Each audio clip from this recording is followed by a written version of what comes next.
দেখুন, সারা বছর জুড়ে মা লক্ষ্মী ও ধনকুবেরজির আশীর্বাদ পেতে আপনারা কি করবেন সেই সম্পর্কে আপনাদেরকে জানাবো। দেখুন, মা লক্ষ্মী, শ্রী গণেশজি ও কুবেরজির সম্পদ পাওয়া মানে কি বলবো?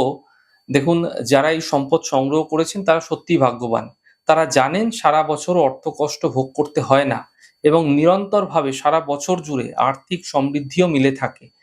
তো এবার আপনাদের জানাবো কিভাবে এই প্রক্রিয়া আপনারা করবেন। একটি লাল বটুয়ার মধ্যে ৪ রকমের জিনিস আপনাকে রাখতে হবে। একটি হচ্ছে আপনারা লাল বটুয়ার মধ্যে কি রাখবেন? একটি লক্ষ্মী এবং গণেশের যে রূপোর যে কয়েন হয় সেই কয়েন একটি রেখে দিলেন, একটি লক্ষ্মী কড়ি রেখে দিলেন, একটি মহালক্ষ্মীর সর্বপ্রিয় পদ্মবীজ যেটা হয়ে থাকে সেই পদ্মবীজ একটি রেখে দিলেন এবং একটি গোমতী চক্র রেখে দিলেন। আরেকটি হলুদ বটুয়া নেবেন, অর্থাৎ দুটো বটুয়া, একটা লাল বটুয়া হয়ে গেল। আরেকটি হলুদ বটুয়ার মধ্যে কুবেরজির আশীর্বাদ প্রাপ্তির জন্য আপনারা রক্তগুঞ্জা অর্থাৎ লাল গুঞ্জা কিনতে পাওয়া যায় দশকর্মা ভাণ্ডারে, আপনারা নিয়ে নেবেন। মা লক্ষ্মীর প্রিয় হাকিক পাথর, খুব সাধারণ পাথর, এটা একটা নিয়ে নেবেন। একটা কালাগ্নি রুদ্রাক্ষ বা পাঁচমুখী রুদ্রাক্ষ যাই বলুন, এটি একটি নিয়ে নেবেন এবং একটি গোটা সুপারি এবং একটি সাদা গুঞ্জা, এগুলি আপনারা হলুদ বটুয়ার মধ্যে রেখে দেবেন।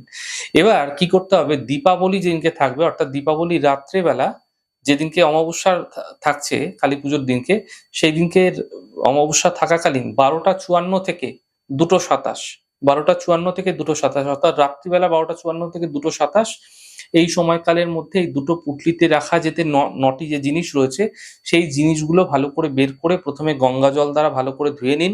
এরপর পঞ্চামৃত দিয়ে ভালো করে ধুয়ে ভালো করে মুছে নিন। এরপর দুটি স্টিলের বাটি নিয়ে নিন, আলাদা আলাদা বাটি নেবেন।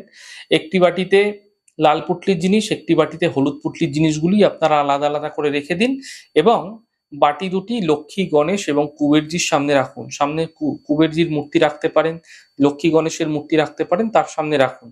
এরপর লাল সিঁদুর ভালো করে ঘি দিয়ে গুলে নিন।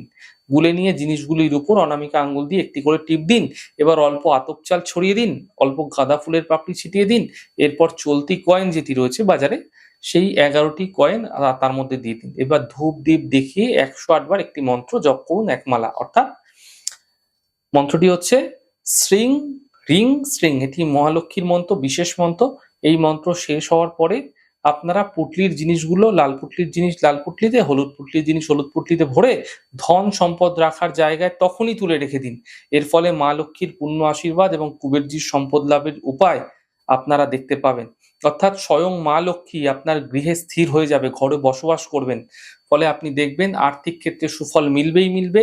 এই প্রক্রিয়া না করলে এর চমৎকারিত্ব আপনারা বুঝতে পারবেন না।